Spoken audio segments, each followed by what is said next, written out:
Well,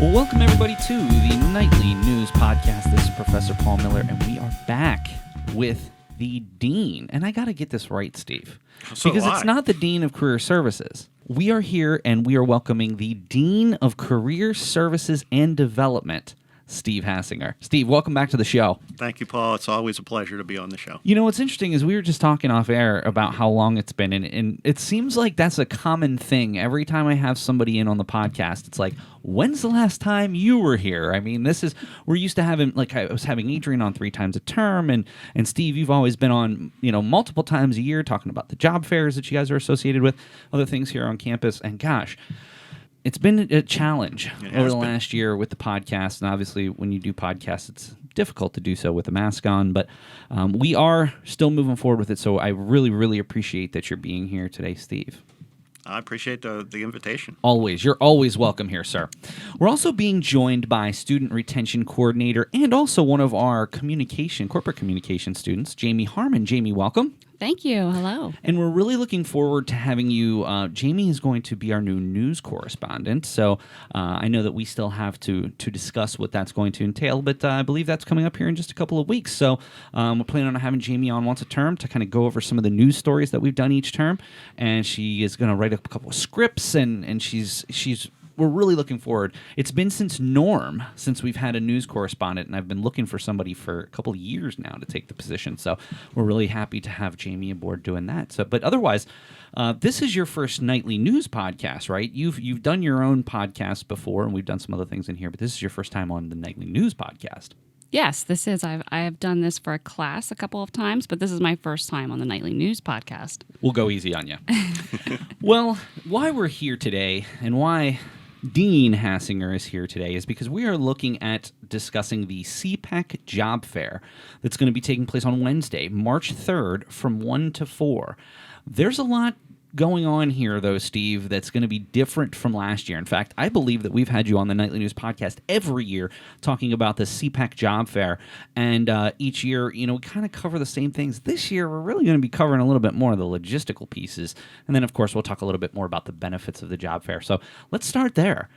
Obviously, we are not going to be at the Radisson this year. You've had discussions for probably 6 months now on what you were actually going to do.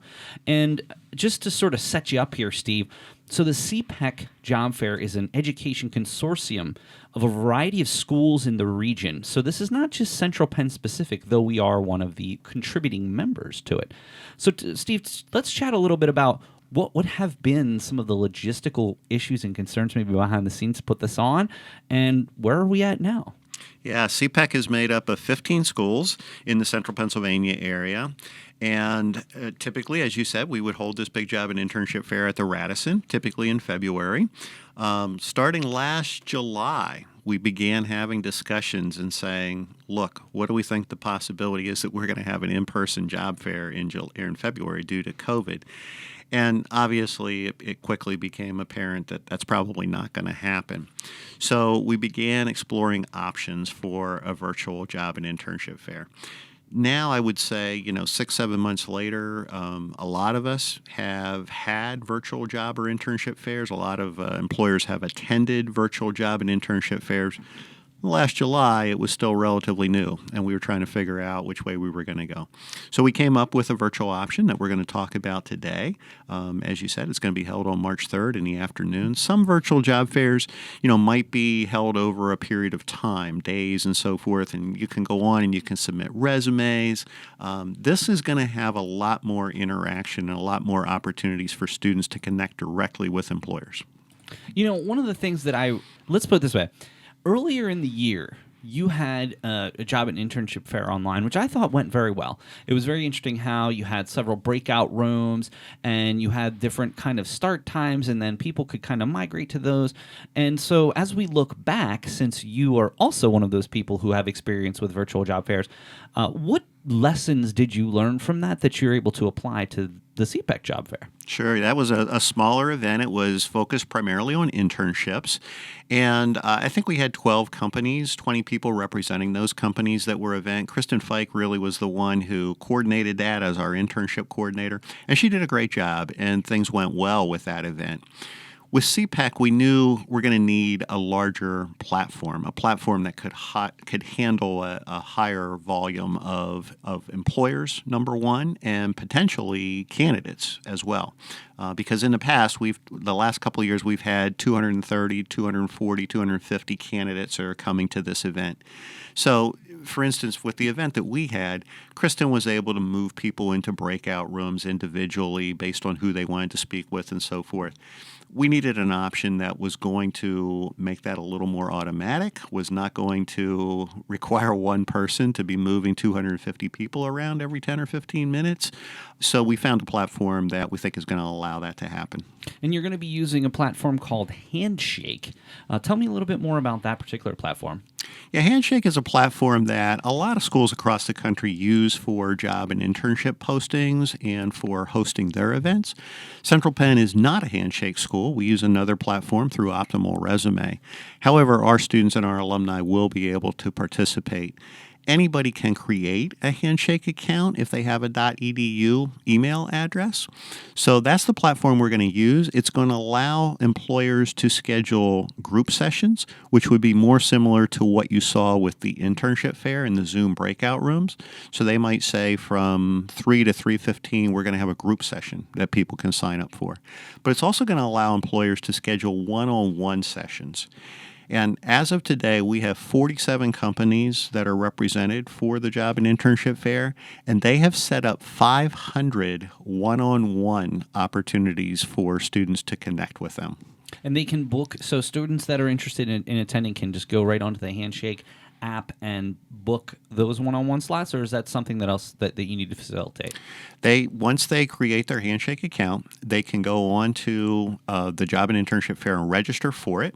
And once they're registered for the Job and Internship Fair, yes, they can go ahead themselves and they can schedule those appointments and set them up based on the employers that they're interested in connecting with, and if they want to attend a group session or if they want that one-on-one session, which is really like an interview. Absolutely, without question. And now, I guess, and I'll come back to this here in a minute. I want to bring Jamie here on the conversation. So, Jamie, as a student, but also someone who works with students, talk to me a little bit about what you see from a student's perspective. I mean, I will gladly share why I think it's so important for students to go to job fairs.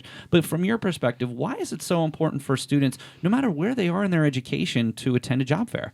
I think it's really important for students to understand, no matter where they're at in their education, what employers are looking for. I think it's imperative for them to be essential throughout their education, and really important to start networking and getting relationship building with these employers so that they're not waiting till the last minute when they're ready to apply to jobs. They already have those relationships built.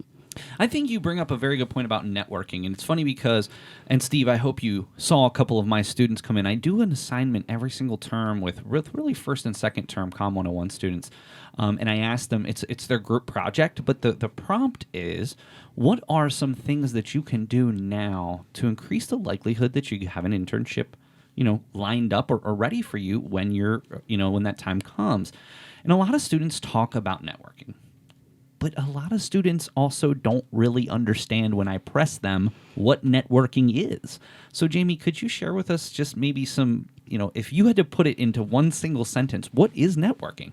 Networking is, in my words, getting out there and introducing yourself and showcasing for an employer what you have to offer educationally. Soft skills and hard skills are important in these type of environments. So being able to get in front of the employer and showcase not only your hard skills, but your soft skills are very imperative when you're looking for employment. And I think networking has really changed over the years. Of course, the days of going to networking events and things like that, I still believe, Steve, after all of this is said and done, I still think that that's going to be a thing. But how has networking over the last year changed? I mean, I think that you would be an expert in how, networking has changed from pre to, I don't even want to say post-pandemic because we're not even there yet, but pre-pandemic to pandemic. Tell us a little bit about how networking has changed and evolved. Yeah, well, we were already doing a lot of virtual networking, through tools like LinkedIn and Twitter and so forth. But now that's become the norm. And shortly before the pandemic, about a month before we went virtual back in March, we had a big event here, West Shore Chamber Mixer. And I think we had about 175 people at that event. Great opportunity to meet people face to face, to exchange business cards and make those connections. Right? That hasn't happened in the last year because of the pandemic. So you've had to find different ways to connect with people.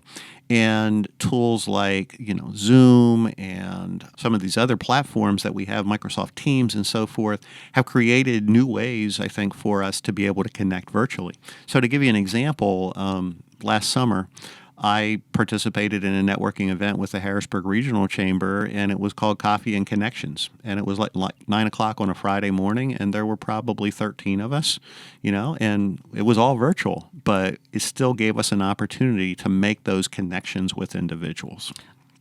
I hate to be, first of all, let me preface this by saying I believe that these tools have changed us as a society forever. I think that there's definitely and clearly a benefit to these types of tools. Steve, I still argue that being in person is really how a lot of connections are made. And I wonder how networking long term, if this is something we are going to have to deal with long term, as it seems that it's going to be, how networking becomes impacted on a personal level. Look, you're never going to meet someone who's a larger advocate of LinkedIn than myself, and even doing things like that, I think, are a good, substitute. But that doesn't mean that they're better. So I'm hoping later this year, maybe in 22, those types of things happen again. Maybe we get more creative and do some things outdoors, things like that people feel more comfortable with. But gosh, to me, people who are graduating right now are really kind of graduating into just a brand new world. They are, Paul. And, it's funny because we talk about, and I think we consider, this generation, the 21, 22-year-olds that are graduating and so forth, to be that high-tech generation. Many of them, they've grown up with a cell phone their entire life. It's all they've known. And we can talk about that on another podcast. Yes. However, they still tell us, and research still shows, that they appreciate the high touch, when it comes to recruiting. So I don't think there's any substitute for, the value of that face-to-face interaction and connections. And, one of the things that we will probably get into here in terms of preparation, but I want students to approach this as they would an in-person event. Okay. And we've heard all kinds of stories over the last 6 months of people attending a virtual job fair. I'm not saying our students necessarily, but we've heard these stories, where a person shows up for a virtual job fair and they're sitting in bed eating potato chips, or something like that. No, this is your first impression that you have to create for that employer. So you still want to approach it, even though it's virtual, as you would a face-to-face event. Now, Jamie, obviously this has changed your life too. How, when you think about how a student is going to approach this, how might you, maybe even some tips? So I've been on meetings with you. You're extremely professional, and you're probably one of the most professional of the bunch. What are some tips for students who maybe are going into this? Yeah, maybe they've had some classes through Collaborate or other online tools. Give me a couple of tips that you would suggest for students to be able to engage in this well. I definitely think the first tip is utilizing our services and reaching out to our career services, because they can do some great things like mock interviews with you to get you formulated and ready on what questions and how to answer them. And take a look at your resume, and maybe that's something that career services can look at as well. It's important that that's up to date and current. And I think, Steve, you talked a little bit about this dress. Even though we're virtual, it still is imperative to dress professionally and look the part that you're going to apply for. I think it gets you in the right mindset when you're getting into the interview, and I think it's imperative for students to set the tone on what they are looking to be when they graduate. Yeah, without a doubt. And I would absolutely go full business professional here, even though it is virtual. And honestly, I know that shouldn't really be something that we have to reiterate here, but at the same time, I think a lot of us have kind of gotten a little more comfortable when we're at home. We're thinking, yeah, we're in our house. I'll just throw, even if it's a collared shirt, I would go the whole way. I'm going to be making sure that I am dressed professionally, and I'm going to expect the same from my students. But, Steve, I want to come back to you. As we talk about the future of job seeking, the first question I have, and this might be sort of an aside, so we're talking about the handshake platform. What are the future of handshakes here in the pandemic and hopefully post-pandemic U.S. society? Well, certainly we're not encouraging the handshakes now because unless it's a virtual handshake, obviously, because of the pandemic. One of the things that I'm hearing from employers is that they are probably going to incorporate virtual interviews more into their screening process in the future, even after the pandemic. It's not going to replace the face-to-face interview, okay? But, for instance, one employer in the Harrisburg area told me that typically what they would do is they would bring a person in for the first interview, and maybe they would do a phone interview, a phone screen, and then bring them in for the first interview, and then they would bring them back for a second interview. And they said they definitely think that the virtual platform is going to take the place of that phone screen and initial first interview, okay? Because they've realized, maybe have somebody drive 20 miles to come in for an interview, we can save them a lot of time. We can save time on our end by connecting via that virtual platform. So I think we're going to see that happen more in the future. However, again, it's not going to take the place completely of that face-to-face final interview in particular. Well, so obviously, again, CPEC Job Fair, Wednesday, March 3rd. I'm going to put your contact information, Steve. If anybody is interested in doing this, you will have to sign up to Handshake and make a Handshake account in order to take advantage of this. But again, I think that it is such an important piece of the educational process is to engage in any networking event and job fair that you can be a part of. And this particular one is so big because there's so many schools, there's so many employers, and such a wide variety. So tell us a little bit more about some of the companies who are going to be there, some of the other opportunities that are going to be there for students. Sure, absolutely. And there will be companies that have both job opportunities and internship opportunities. And I would say even if somebody's looking for a part-time job while they're in school, a number of these places hire people for part-time opportunities as well. So I just give you a few off of the list of currently registered employers. We have the Commonwealth of Pennsylvania. Obviously, being right across the river from Harrisburg here, a lot of our graduates in the past have gone and worked for the Commonwealth. They've offered a number of internship opportunities. So the Commonwealth of Pennsylvania will be represented. For your communication students, maybe they have an interest in Cumulus Media. Cumulus Media will be at the event. Martin's Famous Pastry Shop. Now, you look at that as a student and you might think, well, I don't want to make potato rolls, all right? Hey, what's wrong with potato rolls? Hey, I love potato rolls. Martin's has grown tremendously. Somebody was just telling me last week, as a matter of fact, that a national chain, picked up exclusively using Martin's potato rolls. So their business has exploded. And, I just looked at their site this afternoon. They have paid full-time summer internships. They have an accounting internship. They have a help desk technician position available. They have an HR internship. Okay, so students need to kind of, look outside of just the typical name of the company and so forth and think about the other opportunities that they might have. We have the Naval Supply Systems Command here from Mechanicsburg. So if you're looking for federal jobs, if you're looking for state jobs, there's opportunities there. Prince William County Police Department will be coming up from Maryland. So for our CJ and Homeland Security students, they might have an interest in talking with Prince William County. UPMC Pinnacle. And, again, I think people think, healthcare, they need nurses, they need medical assistants, et cetera. But do you know that UPMC Pinnacle has over 90,000 employees? Wow. I was blown away when I heard that. Yeah. Because they've expanded tremendously over the last 5 years. They Yeah, they have really just have. grown incredibly, and they aren't just in Pennsylvania. I mean, they're in a lot of other states as well. So over 90,000. I took a look about an hour before we were doing this podcast at their career site just to see They had 3,312 currently open positions. Wow. Wow. Yeah, and a healthcare system needs everybody. They need accountants, they need IT people, they need security people, et cetera. Communications people. They need communications people, absolutely. Kind of on the other end of the spectrum, a little bit for a smaller business, Momentum is a female-owned IT and management consulting company right here in Mechanicsburg, and they have actually joined CPEC with their advisory panel as well as an employer representative. So they're looking to make connections, for IT and management consulting. So, that just gives you a little bit of an idea of the variety of employers that will be represented among those 47, and we're hoping that we'll pick up more also in the next 2 weeks. That's awesome, Steve.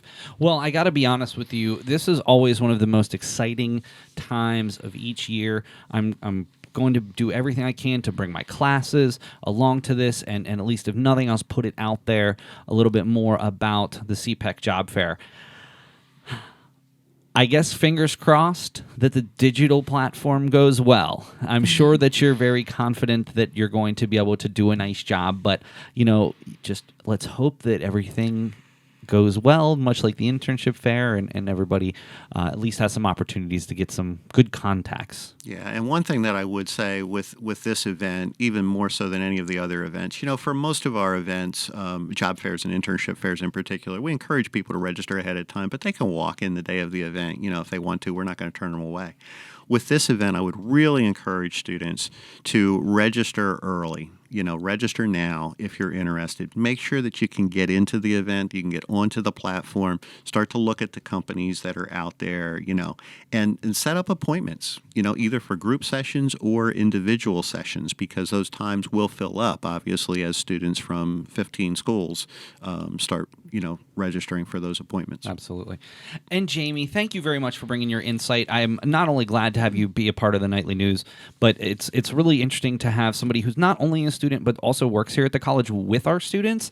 So I really appreciate the insight that you brought to the table, and we just hope to have you on many, many podcasts in the future. Thank you. It was great having you. And we're looking forward to having you on the news podcast as well. Yay. So stay tuned for that coming up in just a couple of weeks. So, well, one last time, Wednesday, March 3rd from 1 to 4, it's a CPEC Job Fair. It'll be available through Handshake. If you email Steve Hassinger at centralpenn.edu with an interest in joining the CPEC Job Fair, he will send you all of the details. Very simple to sign up. Just go to, I'm not going to read the long website, but it's as simple as going to a website, clicking register, and then you're going to have that opportunity to make appointments and also research the company. So, Steve, the Dean of Career Services and Development. Good job. All right, I got it. So, Steve, thank you very much for being here today. Thank you, Paul. It's always a pleasure. All right. Well, that's going to do it for this episode of the Nightly News Podcast. So for Jamie Harmon, for Dean Steve Hassinger, this is Professor Paul Miller, and we'll see you again next time on the Nightly News Podcast. Hey, this is Sai Pinthong. Thank you for listening to the Nightly News Podcast. Welcome, everybody, to the Nightly News Podcast. This is Professor Paul Miller, and I'm so honored to be joined today by head baseball coach Robert Stern. Mr. Stern, how's it going today? Not bad at all. How are you doing, sir? I got to be honest, today is always my favorite day of the year. Do you know what today is, other than the date that it is? No, I don't. It's first day of spring training. Oh, yeah, pitchers and catchers Come did on. report. Pitchers and catchers did report Give today. me a break Yeah, over here. My bad. This is like a national holiday for me. And, Right. and I got to tell you, the baseball season last year was so frustrating as far as MLB. Obviously, it was frustrating for you as well, and so we'll certainly talk about that. But welcome, and we're here to look at the bright future of the Central Penn Knights in 2021 baseball season. Also being joined by Ryan Stevens, who those of you who tuned into the 8 games last year are probably very familiar with. Ryan had a great debut with the team last year. Ryan, it's such a pleasure to have you here today. Thank you for having me. So, Ryan, is this your first ever podcast? It is. Well, I promise that we'll go easy on you today. Okay. But I'm going to bring you in from a player's perspective, talk a little bit more about your experiences last year.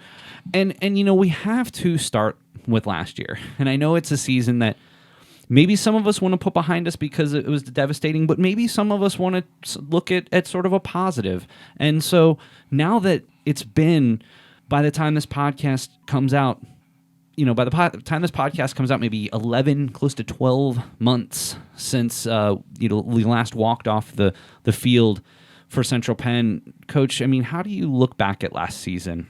Well, last season, man, we was off to a great start, and we just want to pick up from where we left off at. And we talked about that, especially the returning guys. We just want to pick up where we left off at last year and keep it rolling and have some fun. I mean, when you think about last season and you think about some of the people who are returning, obviously that was a good momentum builder. It was a great experience. But for the people who unfortunately left the game sort of after last season, and I know that you've kept in touch with some of these gentlemen, what kind of, as they look back a year later, what kind of impressions do they have on the season? When you look at Connor and Christian and Max and some of those guys who you've gotten to know very well. Yeah. Well, I think they were disappointed because it was actually their last year of playing baseball for Central Penn College. So it was a disappointment for them not to be able to finish the season last year and be on a row of what we did. And they're just wishing us luck, and hopefully we can just do what we did last year and keep it moving. Well, I've been in touch with Christian. I know he said that as much as he possibly can, he's still going to try to be involved with the team. Do you think that veteran presence there in terms of from a coaching aspect might be able to help some of the players who are returning? Oh, most definitely, because he's going to bring some positive energy to us when we get outside doing some practices, and he's going to help the outfielders run some drills and things like that, because as we both know, and Ryan knows, that Christian was a great outfielder and still is if he wanted to continue to play baseball. Well, and unfortunately, it doesn't seem as if any of those gentlemen are going to be able to come back. I think that the door was kind of left open there for a little while. Maybe some of those guys could come back. And a year later, and life happens, and right. People are sort of in the next phase of their life. So I guess on one hand, it's really sad to know that day, and I'll never forget this day, and I'm sure you won't either, when we walked off the field. Well, I didn't walk off the field. I walked out of the booth, but when we walked off the field that day, 7-1, just really, really clicking offensively. Pitching is great. And to have that be the last day, and of course, fans of the Nightly News know that we put together the documentary, and certainly appreciate so much you being a part of doing that documentary. And I just hope that I did the guys justice with that piece. So, what were your thoughts of the documentary? Obviously, this is not about me, but no, I loved it. It was great. I wish it could have been longer, but it was a great way to tell the story of Knights baseball. And trust me, I would have liked to have made it longer. That was sort of, I did it for my PhD class, right. And that was the assignment. But I got to tell you, I thought, and I liked that I did the extra episodes as well. So I ended up not only just doing the 10-minute documentary, but I also did the 4 2-minute episodes as well, which I made a little comedic jab at you in one of them, but yeah. I don't know if you caught that. But it was you were a great sport, and it was honestly several months later. I think we did that in what, July? Late June or July? Late June, July. It was so nice to see everyone. Right. And if that's the last time that we all get together in one place, it'll certainly be memorable. So, well, I want to turn the page. But before we do that, I want to talk to Ryan. So, Ryan, as a freshman last year, what was it like for you to go through this experience? You were starting, you were in the rotation. I mean, you were an integral part of that 7-1 team and potential, who knows how far the team could have went. What was it like for you to be a part of that experience with all this veteran leadership around you, and how did they treat you as a freshman player? Yeah, all the seniors were great. I remember going to the fall practices and the practices for the season. I kind of got intimidated by those guys because in high school, the seniors in high school were kind of they wanted to be intimidating, you know what I'm saying? But when I came to Central Penn with Christian and Connor and pretty much all the seniors, they were leaders. That's the word, that they were leaders. So, yeah, it was great coming in, and those guys kind of took us under their wing and just showed us the ropes pretty much. And what lessons are you going to take from last season? So they were leaders, and they took you under their wings. Well, now you're moving into sort of a more of a leadership role. What lessons can you take away from things that Max and Christian and Connor gave to you, and even Freddie? What are some of the things that you can take that they taught you and move it forward to some of the new guys? Yeah, the number one thing was like positive energy. That was the number one thing that I took away from all those guys. Even when, some down spots in practice or people weren't hustling or anything like that, the positive energy was always top notch. It had to be top notch. That was the bar. So that's what I'm trying to kind of do this season and carry that tradition on. So now, last summer, you did play summer ball last year, right? Yeah. How was it different? I mean, obviously, we're like mid-pandemic, and again, I don't want to say post-pandemic because we're still kind of in this, but how was baseball different last summer than maybe how you'd been playing your whole entire life? Yeah, summer ball was definitely different this year. Like, I played with Coach Stern with the Muds for a couple tournaments in my hometown team. And I remember the first tournament was just people had signed waivers and the mask situation. And it was very different to say the least. So, but I still did the same amount of traveling I would probably normally do. There was a couple tournaments that got canceled here and there, but yeah, it was definitely different. I think on the bright side, once things warm up a little bit, I think, and again, I'm not a doctor, but just kind of seeing how the trends have gone, I think that, and I hope that this is a summer of baseball. I mean, last year was the first year that I didn't go to see a Senators game. Every year we go to Camden Yards, every year. And last year it was so, I know that both of you guys love baseball as much as me. I mean, it's obvious, right? But this is something, baseball has always been a major part of my life. And the fact that it was, and it's not to say it was totally taken away. Obviously, I did get to do some games with you guys, and obviously I still got to watch on TV, but it's just not the same. Anyone who knows anything about baseball, being there is 50 times better than watching it on TV. Now, moving forward, Coach, obviously, one of the things that we do, I just at least want to address, is some of the difficulty in scheduling games this year. Some of the teams that you've historically played and played frequently in the past have elected to go to a conference-only schedule. Some of the other teams that potentially might be able to play down the road, there's some protocols that you have to follow. How different do you think this season's going to be in the face of this? Well, it's totally different because right now, no one's schedule is online. Like a lot of colleges are still scrambling to get teams scheduled because of the COVID protocol of how are you guys handling your COVID protocol, how are you guys handling here, and losing games with guys playing only conference games really hurt us. We lost 12 games because Penn State schools are only playing in the Penn State Conference. And that's a big part of our schedule right there is most of the Penn State schools.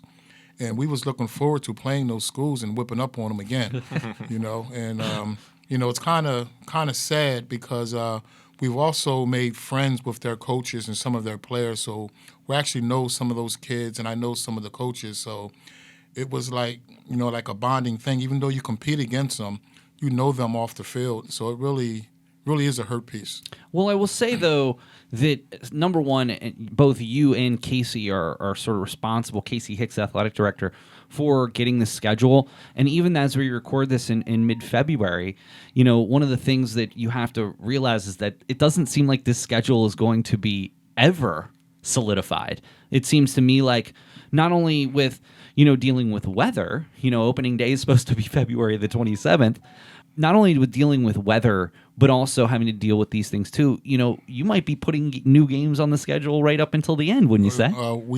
We definitely will, because say if we're supposed to go play Bucks County and one of their kids happens to test positive, so what's going to happen is they probably won't be able to play for 14 days. So now there's no game for us again. So we have to go and look at our schedule. Hey, who can we fill in here? Who can we fill in there? So it's going to be a puzzle all season long.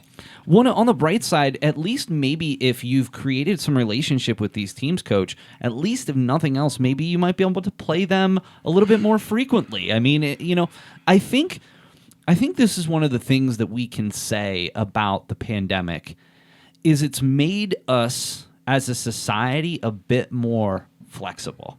Like I work with a lot of restaurants, and honestly and arguably, restaurants, music venues, and athletics are probably three of the main groups of people who've had significant problems with this. And I've said all along, it's those individuals and those groups who are creative and flexible who are going to make it out of this better.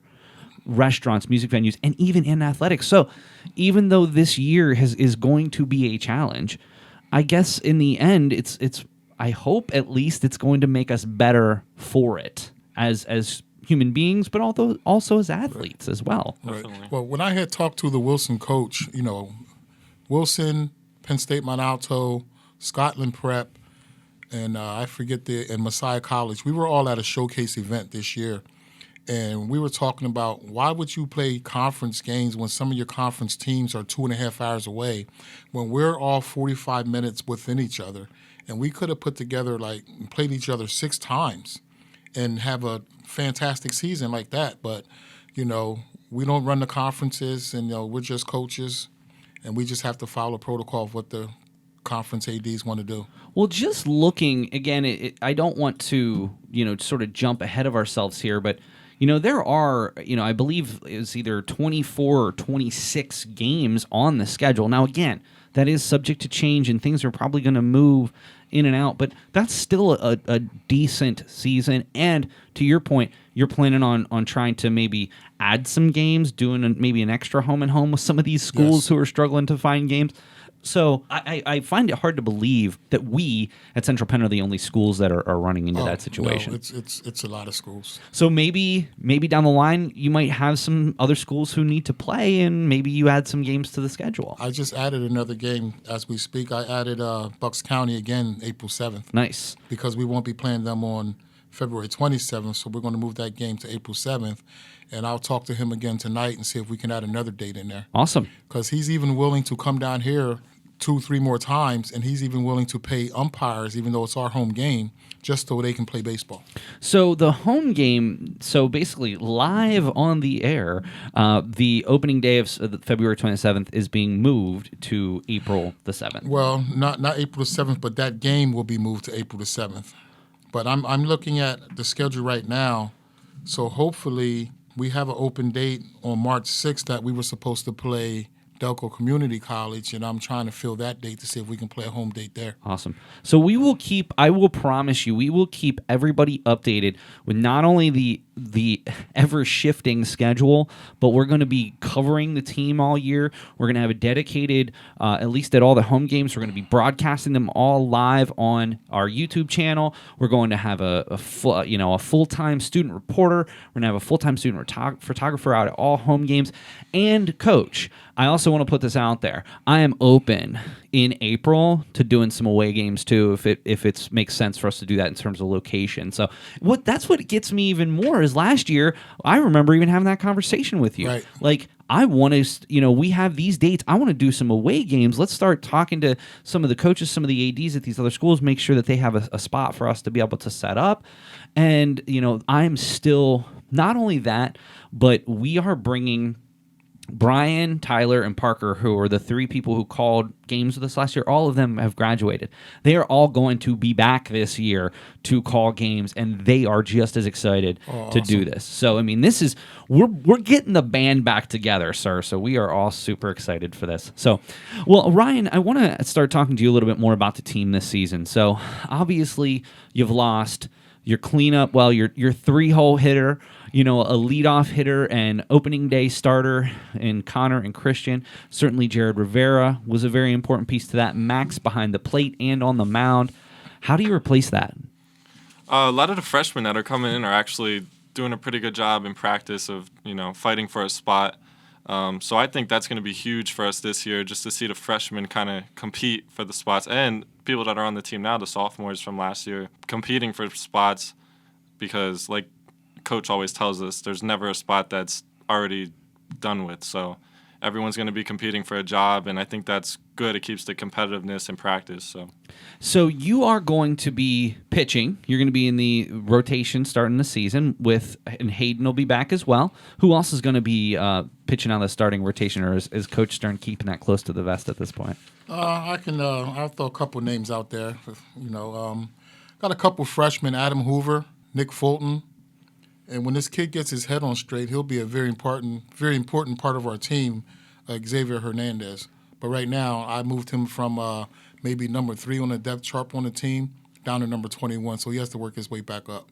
And that's certainly the same can be said for any player. Yes. I mean, that's any team, anyone who's ever played any sport, not only just baseball, but you earn your position. And so, all the time that you and Hayden put in last year, that's why you're going to be the anchors of the rotation. So I really look forward to that. Now, what other positions going into this season are you looking to play outside of pitching? Definitely outfield like I did last year. So I'm just trying to get better every day at outfield as I can in practice, and even by myself in summer ball, I played a lot of outfield as well, just trying to get better. So, because in high school I was an infielder, so I came to college, I played outfield. So did you play third base? Shortstop, actually. Yeah. So, just doing a little first base too here and there, just to kind of expand in the horizon. So, just trying to play as many positions as I can. Talk a little bit more about some of the returning players, and then we'll go back to Coach for his thoughts on it. Definitely Chris Rosario, Alex Dominguez, just some key guys that we're going to need for the season. Obviously, Hayden Fox. Hayden, I got to tell you, was without question, outside of the seniors, was one of the most impressive people that I've seen in a long time. I mean, he was dominant, hit a home run. He said that was his first home run he's ever had in one of the games last year. And Alex, I love this kid, man. I had him in class. There's always a smile. I mean, have you ever seen this guy without a smile on his Always face smile. ever? And he's gone through a lot this past year, but I got to tell you, every time I talk to him, still a smile on his face. And I think that between Boyer, between you, between Alex, and of course Chris going into his senior season, I mean, I think that nucleus right there is very strong. And Hayden, of course, I don't want to forget Hayden, is very strong to move the needle here this season and to realistically, who knows if there is a postseason this year, but realistically have a shot to make some noise in the USCAA this year without a doubt. And I think that you guys should be really excited for what's going on. Definitely. So Coach, we've talked a little bit about some of the returning players. You talked a little bit about some of the freshmen. What about your coaching staff? I picked up a new coach. His name is Kyle. He's our assistant coach. And I got Bill back as our volunteer assistant coach with, he has a world of knowledge of baseball. And he helps guys out tremendously with just his knowledge, Bill's like 76 years old, and he's been around baseball a long time. So he's like our Don Zimmer bench coach, if I might ask. As long as he doesn't go after anybody on the field and get thrown on the ground. Well, and of course, we also mentioned that Christian, while not necessarily being a coach in an official capacity, is going to be somehow involved. Christian has graduated and has moved on and gotten a position in his field, which he's very excited about. So I'm going to be looking forward to seeing Christian out That's there good. when he's available to be there. So, well, Coach, we have just a couple of more minutes. Tell us a little bit more about what the fans can expect for the Central Penn Knights this season. A competitive baseball team. I'm just going to put it like that. We're going to put together a competitive baseball team. Like Ryan said, we have guys fighting for positions. Like Hunter Finke, he caught last year. Him and Max was splitting the catching duties. I brought in a freshman this year named Naaman Amos, who's really eager to play. And he's saying that I'm not sharing catching duties. I want to be the starting catcher. So that's how competitive it is for guys come in and want to play. And I think that's great. I mean, that's what you want as a coach. You want to have options. But what's even better is one of the things I have to give you a lot of credit.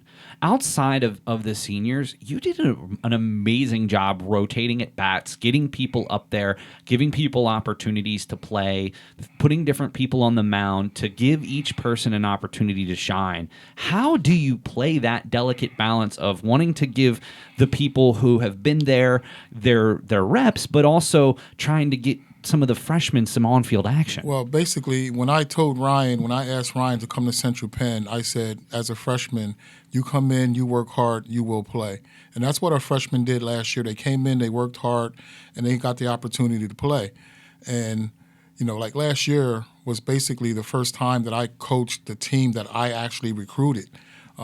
Chris is the last kid that's here that was, when I first came, he was a freshman. So once Chris leaves, it will be all the kids on this team from here forward that I went out and recruited myself. So what's going on is these kids are coming in, and I'm letting them know that you have an opportunity to play as a freshman as long as you come in, work hard, because no spots are guaranteed. I think that's cool. But we'll keep Chris for this year. Chris, yeah, we definitely want to keep Chris for this year. We're not. Chris is locked in as our 4-hole hitter, so we love Chris. Basically, Chris probably is the only one that has a starting spot in the lineup at the number 4 hole. And I tell you what, Chris is going to be a great coach, man. He brings a lot to the team in practice. He helps with a lot of drills, hitting in the cage. He's going to be a great coach one day. I got to be honest. I did get a chance to come out to a couple of the fall games that you had, scrimmages, and that was so much fun. And I actually saw a lot of that in Chris. So he was talking to some of the newer guys, giving them a little bit of advice sitting on the bench. Like, it was really interesting and unique because I've known Chris for a long time. Obviously, I've been calling games since he first got here, but even, just in the classroom, I've gotten to know Chris well too. And it's so refreshing to see that. So I'm happy that there's still some of that veteran leadership on the team, because that's such an important piece to continuity. You're always going to be losing people, but you have to sort of mentor the future players so that they're able to kind of pay it forward and do the same right down the line. Right. So, well, Ryan, tell the fans, what can we look forward to from you this season as a Central Penn Knights on the mound and in the outfield? I'm going to just give Coach everything I got. I think that I pride myself in that, just being a hardworking player, and like I said, just putting everything I have out there on the field, pitching, hitting, playing outfield, whatever I can. So that's the goal this year. Well, we are going to be at every home game, and I hope maybe once it warms up a little bit in April, we can get to some of these away games, because we got the crew, we have the team that's going to do this, and I just hope that if nothing else, we can just keep on rolling. 7-1 last year. Let's start off 8-1 this year and set that new record. So, well, gentlemen, thank you so much for your time. Again, I know that it's going to be tricky in terms of navigating the schedule this year, but in the end of the day, you've got a lot of support here on campus, and I hope that at least in some small way you see all of the effort that the Nightly News is putting in to show your product and to get people excited here on campus. So thank you very much for being here, sir. Okay. Thanks for having us. Of course. And Ryan, thank you very much for being here. And it's been a pleasure. I've had you in class this term for the first time, and you're a fantastic student and a student athlete, as well as being an ace on the field as well. So it's wonderful you were able to come in today. I appreciate it. Thanks for having me. Maybe have you guys back after the championship season? Sure, why not? All right, cool. Well, we'll look forward to having you back sometime over the summer after the season ends. So, all right, that's going to do it for this episode of the Nightly News Podcast. For Ryan Stevens, for Coach Robert Stern, this is Professor Paul Miller, and I'll see you next time on the Nightly News Podcast.